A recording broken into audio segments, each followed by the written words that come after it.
മണിപ്പൂരിലെ ചുരാചന്ദ്പൂരിൽ വ്യാഴാഴ്ച രാത്രിയിൽ പ്രധാനമന്ത്രിയുടെ സന്ദർശനത്തോടനുബന്ധിച്ച് സ്ഥാപിച്ചിരുന്ന അലങ്കാരങ്ങൾ ചിലർ നശിപ്പിക്കാൻ ശ്രമിച്ചതിനെ തുടർന്ന് നാട്ടുകാരും പോലീസും തമ്മിൽ ഏറ്റുമുട്ടലുണ്ടായി.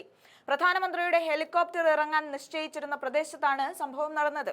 പ്രധാനമന്ത്രി സഞ്ചരിക്കുന്ന റോഡിന്റെ ഇരുവശങ്ങളിലും കൊടികളും മറ്റ് അലങ്കാരപ്പണികളും ഉണ്ടായിരുന്നു. എന്നാൽ വ്യാഴാഴ്ച രാത്രിയിലെ ചുരാചന്ദ്പൂരിൽ നിന്നുള്ള ദൃശ്യങ്ങളിൽ ഒരു കൂട്ടം ആളുകൾ ഈ അലങ്കാരങ്ങൾ നശിപ്പിക്കുകയും തീയിടുകയും ചെയ്യുന്നത് കാണാം. ഇവരെ പിരിച്ചുവിടാൻ പോലീസ് ലാത്തി ചാർജ് നടത്തിയതിനെ തുടർന്നാണ് പോലീസുമായി സംഘർഷമുണ്ടായത്. Police, CRPF, BSF, Assam rifles എന്നിങ്ങനെയുള്ള സുരക്ഷാ സേനയെ പട്ടണത്തിൽ വലിയ തോതിൽ വിന്യസിപ്പിക്കുന്നതിനിടയിലാണ് ഈ സംഭവം.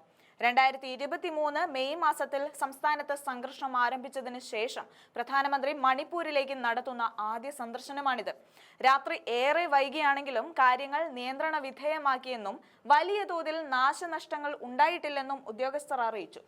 സുരക്ഷാ സ്ഥിതിഗതികൾ വിലയിരുത്താൻ മണിപ്പൂർ പോലീസ് മേധാവി നേരത്തെ തന്നെ ഇവിടെ എത്തിയിരുന്നു. പ്രധാനമന്ത്രിയുടെ സന്ദർശന ദിവസം ചുരാചന്ദ്പൂരിൽ ഏകദേശം 10,000 സുരക്ഷാ ഉദ്യോഗസ്ഥരെ വിന്യസിപ്പിക്കുമെന്ന് ഉദ്യോഗസ്ഥർ പറഞ്ഞു.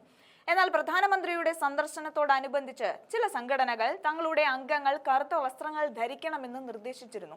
വിദ്യാർത്ഥി ഗ്രൂപ്പുകൾ പരിപാടി നടത്തുന്ന സ്ഥലത്തിന് പുറത്ത് ശവപ്പെട്ടികൾ വെക്കുകയും ചെയ്തിരുന്നു. ഇതിനെ തുടർന്ന് CRPF IG ഹബീബ് K ഉൾപ്പെടെയുള്ള സുരക്ഷാ ഉദ്യോഗസ്ഥർ ചുരാചന്ദ്പൂരിൽ സിവിൽ സൊസൈറ്റി ഗ്രൂപ്പുകളുമായി കൂടിക്കാഴ്ച നടത്തിയിരുന്നു. ഇരു കൂട്ടരും തമ്മിലുള്ള ചർച്ചയ്ക്ക് ശേഷം സംഘടനകളുടെ തീരുമാനങ്ങൾ മാറ്റുകയായിരുന്നു. വ്യാഴാഴ്ച രാത്രി നടന്ന ഏറ്റുമുട്ടലുകളുടെ ദൃശ്യങ്ങളിലേക്ക് പോകാം.